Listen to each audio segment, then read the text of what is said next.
qu'on a sur le IRS, c'est le Internal Revenue. Yeah.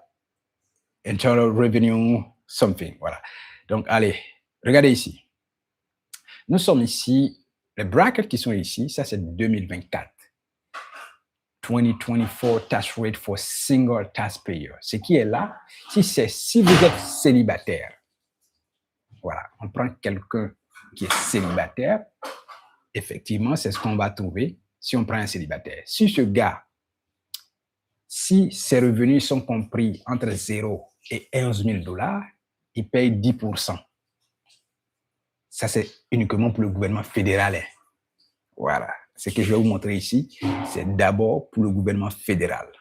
Voilà. Après, on va aller dans les autres. Voilà. Maintenant, si le célibataire, ses revenus sont compris entre 11 600 $, 0,1 et 47 000, il paye 12% de taxes. Et ça, c'est prélevé sur chaque paycheck. Sur chaque bulletin de salaire, c'est prélevé. C'est pas que l'État va attendre l'année pour prélever. Non, chaque bulletin de salaire, si tu es payé par semaine, chaque semaine, le gouvernement prélève ces taxes. Voilà.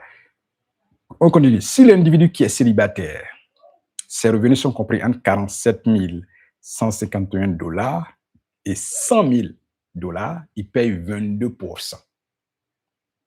22% en taxes chez le gouvernement fédéral. Si l'individu qui est célibataire, ses revenus sont compris entre 100 526 $ et 191 950, il paie 24%.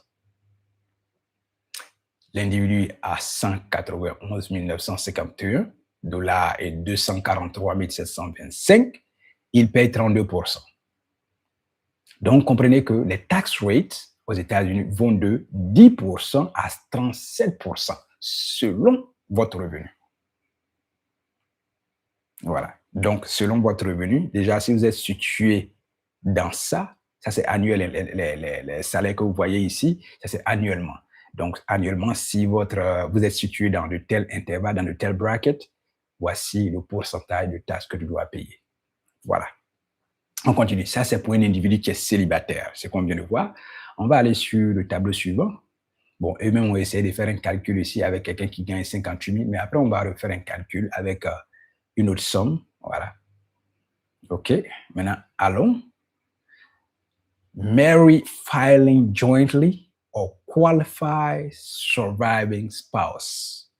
Si vous êtes marié, que vous faites la taxe conjointement avec votre femme, voilà ce qui vous concerne.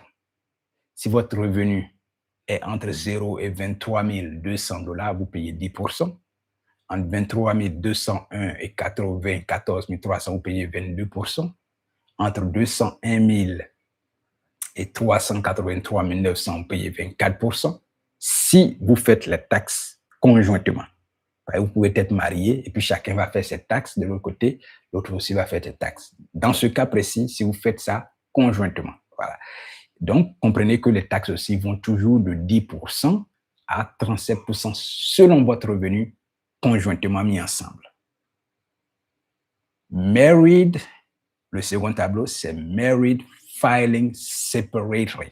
Donc, vous êtes marié, mais vous faites votre taxe séparément. C'est toujours de 10 à 37% selon votre revenu. Voilà. Donc, voici ça. Entre 11 000, entre 0 et 11 000, vous payez 10%. Entre 11 601 et 47 150, vous payez 12%. Entre 47 151 et 125, vous payez 22%. Et entre 100 526, 191 950, vous payez 24%. Et entre 191 951 jusqu'à 243 725, vous payez 32%. C'est toujours 10 à 37% selon votre revenu séparément. Clair.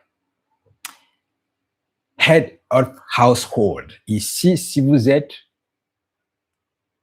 en quelque sorte, comme on appelle, en quelque sorte, on va faire de tenu le responsable de la maison. Voilà, head of household. C'est-à-dire que toi, tu es responsable. C'est-à-dire que tu as une responsabilité, tu as des enfants à charge, voilà. Donc, c'est ça, chef de famille, en fait. Chef de famille, voilà. Head of household, voilà. Donc, ça va toujours de 10% à 37%. Voilà, entre 0 et 16,550, c'est 10%. Entre 16,551 et 6,300, tu payes 12%. Et 63 101 jusqu'à 100 500, payez 22%. Et puis 100,000, 501 et 191, 950, payez 24%. C'est toujours entre 10%, de 10% à 37%, selon le revenu du chef de famille.